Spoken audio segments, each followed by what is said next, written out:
Hey everyone's Jackal Wolf back in Potion Permit with another tutorial video.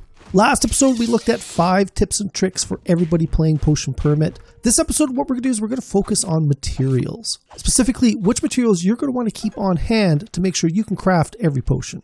Now to keep these videos short, I'm going to break it down by area. This episode what we're going to do is we're going to focus on the initial starting area of Meadow Range. Eventually, you're going to be able to open up some additional areas, but for now, we're just going to try to keep it simple. But before we get started, now would be a great time to hit that subscribe button, click on that notification bell. That way you're alerted every time I post a new video to my channel. Also, if you're enjoying this content and you want to support, click on the join button down below. Check out all the perks I've got available for my community members.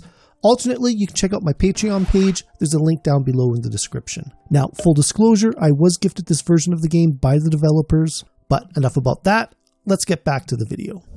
In the first area of Potion Permit, there are 11 different resources that are available. These can be gathered by harvesting the various flowers and plants, chopping down the various trees, breaking stones with a hammer, and attacking the various mobs in this area. One thing to keep in mind, everything in this area that you can use a tool on will have a drop. The only drops in this area that are not usable as a potion material are the mushrooms and the honey. But both of those can be used as a food source to restore your stamina and health. Now, the way potion crafting works in Potion Permit is that each material has a puzzle piece shape, with a lot of these shapes being duplicated across the different material types. Now, the way that I've ranked these materials are based on their rareness and the uniqueness of their puzzle piece shape.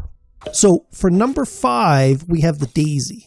Of all the pieces in the starting area, this is the only one that has a 2 across. And this will come in handy on a number of potions. Now these should be very easy to keep in stock. There are 4 of them available every game day, and they're located right at the beginning of the Misty Meadows area.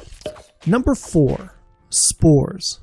Now if you watched my last video, you know that I admitted that I spent my first 3 or 4 game days avoiding all of the mobs because I figured they were all hostile. Much to my surprise, the slime and the little bunny mushroom are completely passive unless you attack them. But, and this is very important, they do have some rare drops, so you are going to need to take care of them as often as possible. Now, technically called a greed bonnet, these guys will occasionally drop some spores, which is the only top left corner piece in the first area. Because of the rarity of their drop, these are guys that you're going to want to take care of every time you see them. Number 3. Killing a green blob will occasionally get you a sticky jelly, which, like the spores, is another rare drop. This material puzzle piece is shaped like a bottom left corner and is the only one available in the starting area. Now, both the mushroom bunny and the green slimes are fairly easy to deal with. Because they don't attack you first, you always get an attack of opportunity, and by continuously attacking, you can keep them on their back feet. Which brings us up to number 2, the bear's claw. Now, it's no mistake that 3 out of the top 5 important materials in this game are monster-based. And while the slimes and the bunny mushrooms are fairly common, the honey paws are a little bit more rare, with only 3 being available in the first area. They are also the most dangerous of all the monsters and will attack you on sight. But if you manage to avoid them with your first attack, you should be able to take them down with no problem. Now, taking down a honey paw will drop a bear's claw and, slightly less often, some honey. As I said earlier, the honey is not usable as a material, but it is usable as a food. It's the bear's paw that we need for potion brewing. The real cool thing about the bear's paw is that it's a straight across 3-piece puzzle piece, which is unique to the first area, and it's actually required for 2 or 3 of the potions you need to advance. Number 1. Now, the most important material to have in your pack at all time to help you brew all of the potions, and I'm going to lump 2 in here together, are going to be the saps. Sap can be obtained from chopping down the 2 different types of trees in this area, but it is a rare drop.